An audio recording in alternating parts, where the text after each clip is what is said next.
यदि स्मरण में भगवान न रहे तो अमृत भी कमजोर पड़ जाता है। श्रीमद् भागवत कथा के चौथे दिन सुनाई गई समुद्र मंथन समय श्री रामचरित व योगेश्वर श्री कृष्ण के प्राकट्य की कथा।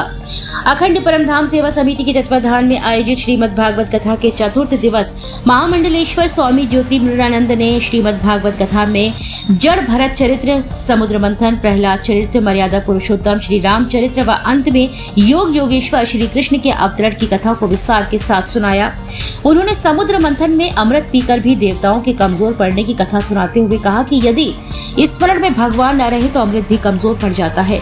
भगवान के अवतरण का बताते हुए कहा कि जब जब धर्म की हानि होती है और पापियों का अत्याचार बढ़ जाता है तब धर्म की पुनर्स्थापना के लिए ईश्वर को अवतार लेना पड़ता है।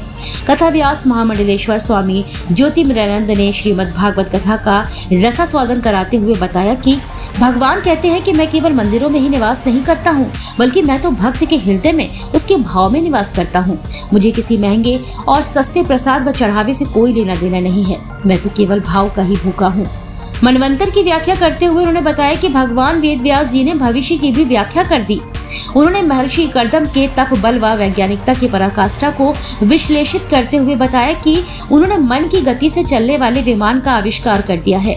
स्वामी जी ने चंद्रयान 3 की सफलता के लिए इसरो के वैज्ञानिकों को शुभकामनाएं देते हुए खूब सराहा।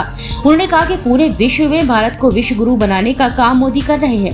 उन्होंने संतों की महिमा का गान करते हुए योगी आदित्यनाथ का उदाहरण दिया। कहा कि उन्हें बुलडोजर बाबा कहते हैं। काशी विश्वनाथ में आनंद छाया हुआ है, मथुरा तक सब ठीक कर दिया जाएगा। उन्होंने कहा कि कलयुग में बुलडोजर बाबा अतदाइयों को जमीन में गाड़ रहे हैं। जब कोई अन्य धर्म प्रभाव में आता है तो वे सनातन को समाप्त करना चाहता है। मानवता का विरोधी हो सकता है, किंतु केवल सनातन संस्कृति की परंपरा के अनुसार सबका साथ, सबका विकास, सबका विश्वास और सबका प्रयास मोदी लेकर चल रहे हैं। उन्होंने कहा कि प्रधानमंत्री मोदी व मुख्यमंत्री योगी के कारण हम श्री राम मंदिर निर्माण अपनी आंखों से देख पा रहे हैं। उन्होंने मोदी का विश्व का उभरता हुआ नेतृत्व बताया। उन्होंने गज गजेंद्र और ग्राह की कथा सुनाई। यह भी बताया कि किस प्रकार भगवान विष्णु ने गजेंद्र की करुण व भावपूर्ण पुकार को सुनकर उसको बचाने के लिए एक क्षण का भी समय नहीं लगाया। हाथी की कथा से हमें उपदेश मिलता है कि संसार के प्रति मनुष्य की आसक्ति तालाब है। ग्रह कोई और नहीं बल्कि काल है और ईश्वर का स्मरण हमें इस संसार के आवागमन से मुक्त कर सकता है। उन्होंने कहा कि यदि स्मरण में भगवान न रहे तो अमृत भी कमजोर पड़ जाता है। कथा व्यास ने भगवान वामन अवतार व राजा बलि की कथा भी सुनाई। आज की कथा के अंत में उन्होंने योग योगेश्वर श्री कृष्ण के अवतरण की कथा सुनाई। श्रद्धालुओं ने प्रभु के प्राकट उत्सव को धूमधाम से मनाते हुए खूब बधाइयां गाई और जमकर नाचे।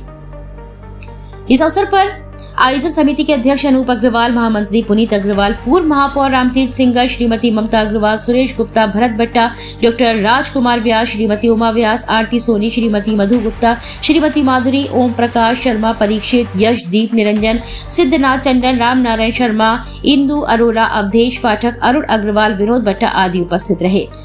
युग पुरुष महामंडलेश्वर स्वामी परमानंद भी ओकारेश्वर से पहुंचे कथा स्थल।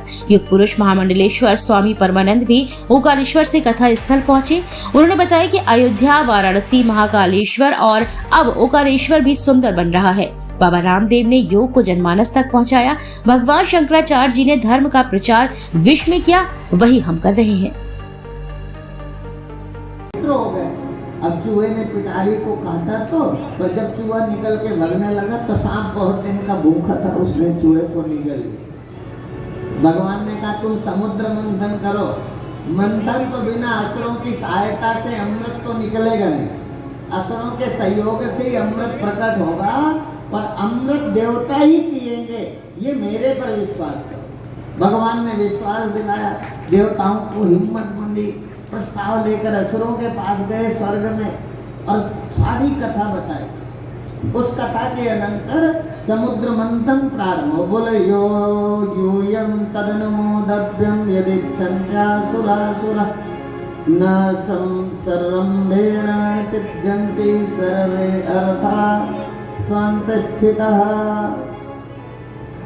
अर्थात देवताओं के पास गए और देवताओं ने असुरों से